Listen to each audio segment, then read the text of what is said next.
നിന്നാത്മാവ് നശിച്ചാലെന്തു ഫലം? ലോകം മുഴുവൻ നേടിയാലും നിന്നാത്മാവ് നശിച്ചാലെന്തു ഫലം? ആത്മാവിൻ വിലയായി എന്തു നൽകും നീ? പകരം വയ്ക്കാനെന്തുണ്ടീ ഭൂമിയിൽ? നിൻ സമ്പത്ത് മുഴുവനോ ലോകത്തെ തന്നെയോ പകരം നൽകിയിടുകിൽ മതിയാകുമോ? ലോകം മുഴുവൻ നേടിയാലും നിന്നാത്മാവ് നശിച്ചാലെന്തു ഫലം?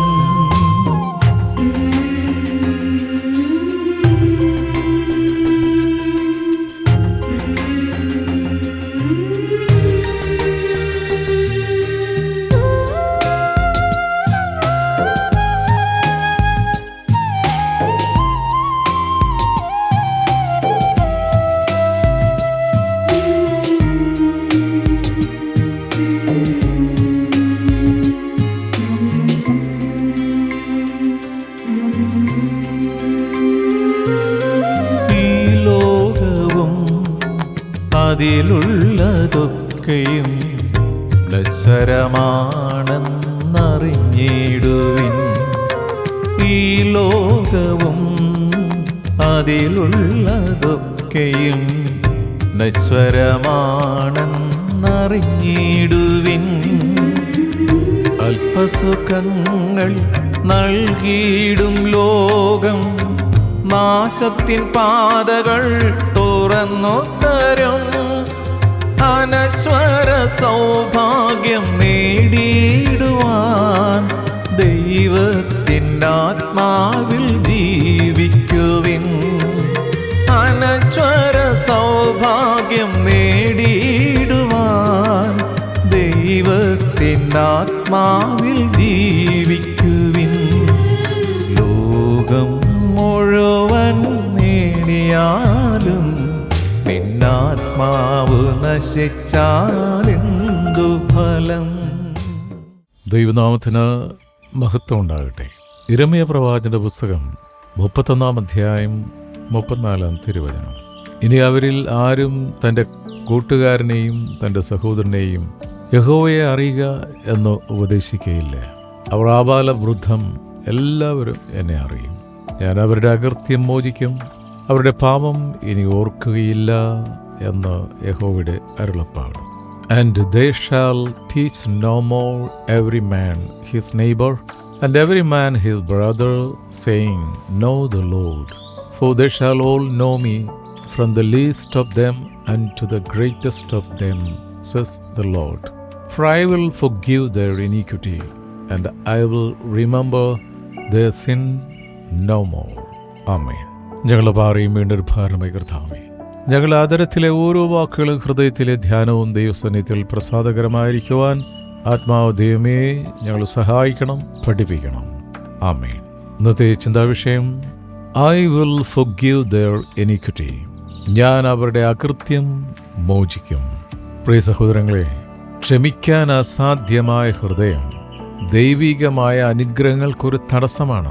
ജീവിതത്തിൽ ആരോടെങ്കിലും ക്ഷമിക്കുവാനുണ്ടോ? ഉണ്ടെങ്കിൽ നാം എത്രയും വേഗം ക്ഷമിക്കണമെന്ന് ദൈവവചനം നമ്മളെ അനുശാസിക്കുന്നു. പല പ്രാർത്ഥനകൾക്കും ഉത്തരം ലഭിക്കാതിരിക്കാനുള്ള ഒരു പ്രധാന കാരണം മറ്റുള്ളവരോട് ക്ഷമിക്കുവാൻ സാധിക്കാത്ത ഒരു മനസ്സാണ്, ഒരു ഹൃദയമാണ്. പലരും നമ്മളെ വേദനിപ്പിച്ചിട്ടുണ്ടാകാമെന്നേ, മുറിവേൽപ്പിച്ചിട്ടും ഉണ്ടാകാം. എന്നാൽ അവയൊക്കെ നാം മറക്കണമെന്നും അവർക്ക് വേണ്ടി പ്രാർത്ഥിക്കണമെന്നും നമ്മുടെ കർത്താവ് പഠിപ്പിച്ചില്ലേ? നാം നമ്മുടെ പിതാവിൻ്റെ മുൻപിൽ നീതിമാന്മാരാണോ? വചനം പറയുന്നു, നീതിമാൻ ആരുമില്ല. നമ്മുടെ എണ്ണമറ്റ പാവങ്ങളെ യേശു കാൽവരി മരണം മൂലം പുറത്തു തന്നില്ലേ? പാപത്തിൻ്റെ ശമ്പളമായ മരണത്തിൽ നിന്നും നിത്യജീവൻ നൽകി മാറോട് അണച്ചില്ലേ? ക്രൂശിൽ കിടന്ന് തന്നെ നിന്ദിച്ചവർക്കും വേദനിപ്പിച്ചവർക്കും വേണ്ടി പ്രാർത്ഥിച്ചില്ലേ? അതുപോലെ നമ്മെ വേദനിപ്പിച്ചവരോടും മുറിവേൽപ്പിച്ചവരോടും നാം പൊറുക്കണം. എങ്കിൽ മാത്രമേ ദൈവം നമ്മുടെ പ്രാർത്ഥനകൾ കേൾക്കുകയുള്ളൂ. ഒരു വ്യക്തി ഇപ്രകാരം പറഞ്ഞു, ഞാൻ പൊറുക്കും, പക്ഷേ ഞാൻ മറക്കില്ല. ഇത് ക്ഷമയിൽ പെടുകയില്ല. പൊറുക്കുകയും മറക്കുകയും ചെയ്യുന്നതാണ് ക്ഷമ. മറന്നില്ലെങ്കിൽ പൂർണ്ണമായി ആ വ്യക്തിയോട് നിരപ്പാകാൻ കഴിഞ്ഞിട്ടില്ല എന്നാണ് അർത്ഥം. നമ്മുടെ യേശുനാഥൻ നമ്മുടെ പാവങ്ങളെ പുറത്തു തന്നിരിക്കുന്നു. അവ പിന്നെ ദൈവം ഓർക്കുന്നതേയില്ല. അവ ആഴക്കടലിലേക്ക് പൊന്തി വരാതെ വണ്ണം എറിഞ്ഞു കളയുന്നു. ഇരമ്യാ പ്രവാചകൻ 31:34, എബ്രായ ലേഖനം 10:17 കണക്ട് ചെയ്ത് വായിക്കണം. ഞാൻ അവരുടെ അകൃത്യം മോചിക്കും, അവരുടെ പാപം ഇനി ഓർക്കുകയില്ല. അതാണ് നമ്മുടെ പിതാവായ ദൈവത്തിൻ്റെ പ്രത്യേകത. ആ അപ്പൻ്റെ ഗുണം മക്കൾക്കുണ്ടോ? സർവശക്തനായ ദൈവം നമ്മുടെ പാവങ്ങളെ പുറത്ത് അവയെ വിസ്മരിച്ച് കളയുന്നുവെങ്കിൽ നാമും ആ മാതൃക പിന്തുടരേണ്ടവരല്ലേ? കർത്താവ് ക്ഷമിച്ചതുപോലെ നാം അന്യോന്യം ക്ഷമിക്കണം. കർത്താവ് നമ്മോട് കരുണ കാണിച്ചതുപോലെ നാം മറ്റുള്ളവരുടെ കരുണ കാണിക്കണം. കർത്താവ് മറ്റുള്ളവരെ സ്നേഹിച്ചതുപോലെ നാം മറ്റുള്ളവരെ സ്നേഹിക്കണം. ഹൃദയത്തിൽ കയ്പും വിദ്വേഷത്തിൻ്റെ വേരുകളും മുളച്ചു വന്ന് നിൽക്കുന്നെങ്കിൽ അവയെ പിഴുതുമാറ്റണം.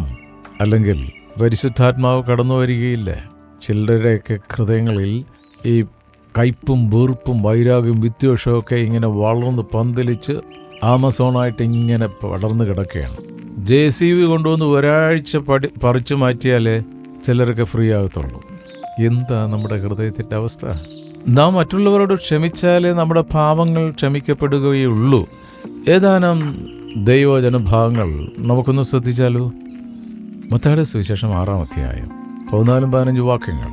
നിങ്ങൾ മനുഷ്യരോട് അവരുടെ പിഴകളെ ക്ഷമിച്ചാൽ സ്വർഗസ്ഥനായ നിങ്ങളുടെ പിതാവ് നിങ്ങളോടും ക്ഷമിക്കും. നിങ്ങൾ മനുഷ്യരോട് പിഴകളെ ക്ഷമിക്കാഞ്ഞാലോ നിങ്ങളുടെ പിതാവ് നിങ്ങളുടെ പിഴകളെയും ക്ഷമിക്കുകയില്ല. അതിന് വേറെ അപ്പീലില്ല. ക്ഷമിക്കുമെന്ന് പറഞ്ഞാൽ ക്ഷമിക്കും, ക്ഷമിക്കില്ലെന്ന് പറഞ്ഞാൽ ക്ഷമിക്കത്തില്ല. അങ്ങനെയാണ് നമ്മുടെ ഹൃദയത്തിൻ്റെ അവസ്ഥയെങ്കിൽ ഇപ്പം മരിച്ച എവിടെ പോകും? നിത്യതയിൽ പോകത്തില്ലേ? ആരോ പറഞ്ഞ പോലെ ഇവിടെ 40 ദിവസം ഇങ്ങനെ കറങ്ങി നിൽക്കും. അതുകൊണ്ട് കൊളോസ്യ ലേഖനം 3-ാം അധ്യായം 12-13, ദൈവത്തിൻ്റെ വൃതന്മാരും വിശുദ്ധന്മാരുമായ പ്രിയമുള്ളവരെ, മനസ്സലിവ്, ദയ, താഴ്മ, സൗമ്യത, ദീർഘക്ഷമ എന്നിവ ധരിച്ചുകൊണ്ട് അന്യോന്യം പൊറുക്കുകയും ഒരുവനോട് ഒരുവന് വഴക്കുണ്ടായാൽ തമ്മിൽ ക്ഷമിക്കുകയും ചെയ്യുവിൻ. കർത്താവ് നിങ്ങളോട് ക്ഷമിച്ചതുപോലെ നിങ്ങളും ചെയ്യുവിൻ. ഈ തിരുവചന ഭാഗത്തേക്ക് ചിലർ എത്തി നോക്കിയിട്ടേയില്ല. അതിങ്ങനെ മറിച്ചു വെച്ചിരിക്കുകയാണ്, സൗകര്യപൂർവ്വം മറച്ചു വെച്ചിരിക്കുകയാണ്. അത് തുറന്ന് വായിച്ചാൽ ചിലപ്പോൾ ക്ഷമിക്കേണ്ടി വരത്തില്ലേ, താഴേണ്ടി വരത്തില്ലേ? ചിലർക്ക് അത് സാധിക്കത്തില്ല. ആത്മീയ അഹങ്കാരത്തിൻ്റെ കൊമ്പത്ത് കയറിയിരിക്കുക. എഫെസ്യ ലേഖനം 4:31-32. എല്ലാ കയ്പും കോപവും ക്രോധവും കുറ്റാരവും ദൂഷണവും സകല ദുർഗുണവുമായി നിങ്ങളെ വിട്ടൊഴിഞ്ഞു പോകട്ടെ. നിങ്ങൾ തമ്മിൽ ദയയും മനസ്സലിയുള്ളവരായി ദൈവം ക്രിസ്തുവിൽ നിങ്ങളോട് ക്ഷമിച്ചതുപോലെ അന്യോന്യം ക്ഷമിപ്പിൻ. ഹല്ലേലൂയ. നല്ലൊരു ശതമാനം കുടുംബങ്ങളിലും കൂട്ടായ്മകളിലും ഇത്തരത്തിലുള്ള ആന്തരിക മുറിവ് കയറി അഗ്നിപർവ്വതം പോലെ ഇരിക്കുകയാണ്.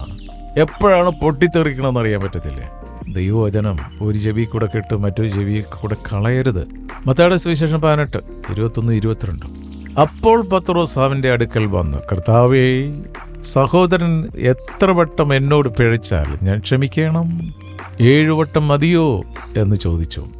യേശു അവനോട്, പത്രോസിനോട്, 7 വട്ടമല്ല 70 വട്ടം എന്ന് പറഞ്ഞു. ഇപ്രകാരം ക്ഷമാശീലനായ കർത്താവ് നമ്മളോട് ക്ഷമിക്കുന്നത് കൊണ്ടാണ് നമ്മളിപ്പോഴുമൊക്കെ ശ്വാസം വലിച്ചിരിക്കുന്നത്. ഇല്ലെങ്കിൽ എപ്പോഴേ ടാറ്റ പറഞ്ഞ് കുഴി കയറണ്ടാണെന്നറിയാമോ? റോമാലേഖനം 12:17-19 വരെ.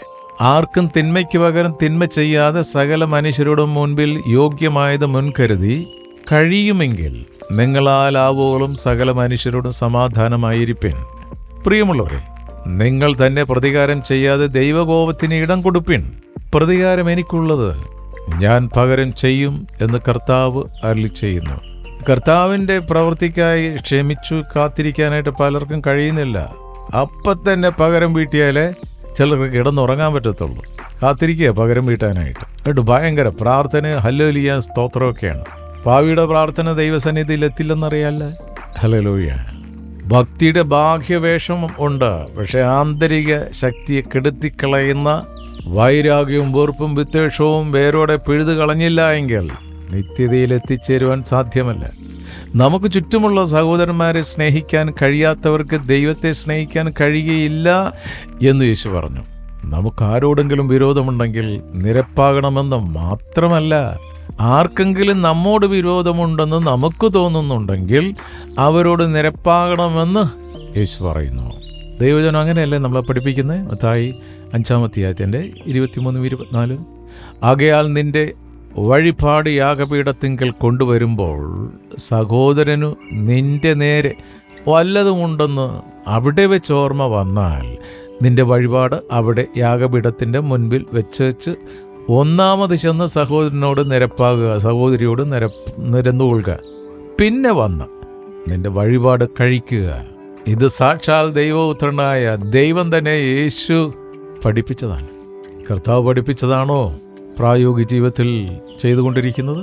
മനസ്സിലെ സകല വെറുപ്പും കയ്പും യേശുവിൻ്റെ കൃപയാൽ എടുത്തു മാറ്റാം. അങ്ങനെ പരിശുദ്ധാത്മാവിനാൽ ശക്തി പ്രാപിച്ച് ദൈവികമായ അനുഗ്രഹങ്ങൾക്ക് യോഗ്യതയുള്ളവരായി മാറാം. ഹൃദയത്തിൽ തീരുമാനമെടുക്കാം. ഈ വചനങ്ങളാൽ കർത്താവ് നമ്മളെ അനുഗ്രഹിക്കട്ടെ. പ്രാർത്ഥിക്കാം. സ്നേഹവാനായ പിതാവേ, അവിടുത്തെ പുത്രൻ മുഖാന്തരം ഞങ്ങൾക്ക് തന്ന വിടുതലിനും സ്വാതന്ത്ര്യത്തിനുമായി നന്ദി പറയുന്നു. ദൈവവചനം ഞങ്ങളോട് സംസാരിക്കുന്നത് പോലെ ഹൃദയത്തിൽ ഏറ്റെടുത്ത് ഞങ്ങളുടെ പ്രായോഗിക തലത്തിൽ ഞങ്ങൾ വിശുദ്ധിയുള്ളവരായി, എടുക്കപ്പെടാൻ യോഗ്യതയുള്ളവരായി ജീവിക്കുവാൻ ഞങ്ങളെ സഹായിക്കണം. ഞങ്ങളുടെ കുറവുകൾ, ഞങ്ങളുടെ ജീവിതത്തിൽ വന്നു പോകുന്ന എല്ലാ അപരാധങ്ങളും ഞങ്ങളോട് ക്ഷമിക്കണമേ. ഇന്ന് തിരുവചനം ശ്രവിച്ച ഓരോ വിശുദ്ധരെയും സമർപ്പിച്ച് പ്രാർത്ഥിക്കുന്നു. കുടുംബമായി ഞങ്ങളെ സമർപ്പിക്കുന്നു. ചേർന്ന് നിൽക്കുന്ന കൂട്ടായ്മകളെ അനുഗ്രഹിച്ച് പ്രാർത്ഥിക്കുന്നു. പ്രാർത്ഥനാ സഹായം ആവശ്യപ്പെട്ടിട്ടുള്ള അനേകരുണ്ട് കർത്താവേ. അവരെയെല്ലാം വ്യക്തിപരമായി വ്യക്തമായി തിരുസന്നിധിയിൽ സമർപ്പിക്കുന്നു. ഞങ്ങളുടെ ഒരു ആവശ്യങ്ങളും പറയുന്നതിന് മുമ്പ് അറിഞ്ഞനുഗ്രഹിക്കുന്നപ്പ അവിടെ ഞങ്ങളുടെ പ്രാർത്ഥനകൾക്ക് ഉത്തരം തരുന്നതിനായി സ്തോത്രം ചെയ്യുന്നു. ഞങ്ങളൊരനുഗ്രഹമായി ഞങ്ങളോട് അനേകർ അനുഗ്രഹം പ്രാപിക്കുവാൻ കൃപ ചെയ്യണം. ഇന്നത്തെ ഞങ്ങളുടെ എല്ലാ ശുശ്രൂഷകളും പ്രവൃത്തികളെയും അവിടുന്ന് അനുഗ്രഹിച്ചിരിക്കുക. സ്തോത്രം. ഹല്ലേലൂയ. ഇന്നത്തെ ഞങ്ങളുടെ യാത്രകളെ അവിടുന്ന് അനുഗ്രഹിച്ചിരിക്കുക. സ്തോത്രം. ഹല്ലേലൂയ. ഞങ്ങളുടെ പ്രിയ വാർദ്ധക്യത്തിലായിരിക്കുന്ന മാതാപിതാക്കളെ ഓർത്ത് പ്രാർത്ഥിക്കുന്നു. അവരുടെ ജീവിതം സംഭവിച്ചു പോയിട്ടുള്ള എല്ലാ കുറവുകളും ക്ഷമിക്കണമേ. അവരുടെ ഹൃദയത്തിലേറ്റിരിക്കുന്ന സകല മുറിവുകളും കർത്താവിൻ്റെ പരിശുദ്ധ തൈലത്താൽ സൗഖ്യമാകട്ടെ. ഞങ്ങളുടെ തലമുറകളെ ഓർത്ത് പ്രാർത്ഥിക്കുന്നു. കുഞ്ഞുങ്ങൾ ദൈവഭയമുള്ള, ദൈവസ്നേഹമുള്ള, ഹാനോക്ക് അവിടുത്തോട് ചേർന്ന് നടന്നതുപോലെ ഞങ്ങളുടെ തലമുറകളും അവിടുത്തോട് ചേർന്ന് നടന്ന ദൈവഹിതം ഇന്നതെന്ന് തിരിച്ചറിയുവാനുള്ള മാനസിക പക്വത മക്കൾക്ക് നൽകണമെന്ന് പ്രാർത്ഥിക്കുന്നു. ദൂരസഞ്ചാരത്തുമായി ജോലിക്കായി, പഠനത്തിനായി പോയിരിക്കുന്ന പ്രിയ മക്കളെ ഓർത്ത് പ്രാർത്ഥിക്കുന്നു. അവരുടെ ഹൃദയത്തിലെ ആഗ്രഹങ്ങളെ സമർപ്പിച്ച് പ്രാർത്ഥിക്കുന്നു. അവരൊരു അനുഗ്രഹമായി മാറട്ടെ. അവരിലൂടെ അനേകരുടെ പേര് ജീവൻ്റെ പുസ്തകത്തിൽ എഴുതപ്പെടുവാൻ അവരെ സുവിശേഷവാഹകരായി തിരുക്കരങ്ങളിൽ ഉപയോഗിക്കുന്നതിനായി സ്തോത്രം ചെയ്യുന്നു. പ്രാർത്ഥനയും യാചനയും കേട്ടിരിക്കാൻ നന്ദി. യേശുവിൻ നാമത്തിൽ തന്നെ. ആമേൻ, ആമേൻ, ആമേൻ.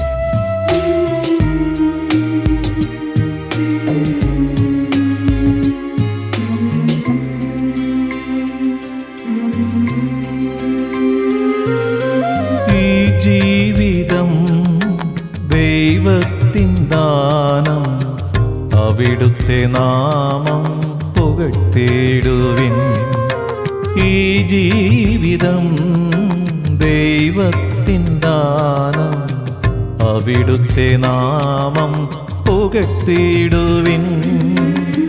വരുവാനിരിക്കുന്നതൊന്നുമേ നമ്മൾ അറിയുന്നില്ലെന്നോർത്തിടണം. സർവം ഭരിക്കുന്ന ദൈവത്തിൻ മുൻപിൽ ജീവനും ആത്മാവും സമർപ്പിച്ചിടാം. സർവം ഭരിക്കുന്ന ദൈവത്തിൻ മുൻപിൽ ജീവനും ആത്മാവും സമർപ്പിച്ചിടാം. ലോകം മുഴുവൻ നേടിയാലും നിന്നാത്മാവ് നശിച്ചാലെന്തു ഫലം? ലോകം മുഴുവൻ നേടിയാലും നിന്നാത്മാവ് നശിച്ചാലെന്തു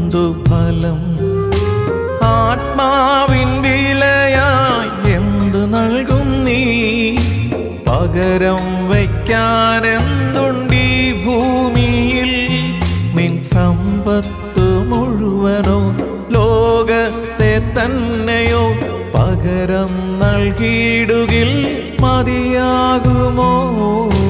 ലോകം മുഴുവൻ നേടിയാലും നിന്നാത്മാവ് നശിച്ചാലെന്തു ഫലം?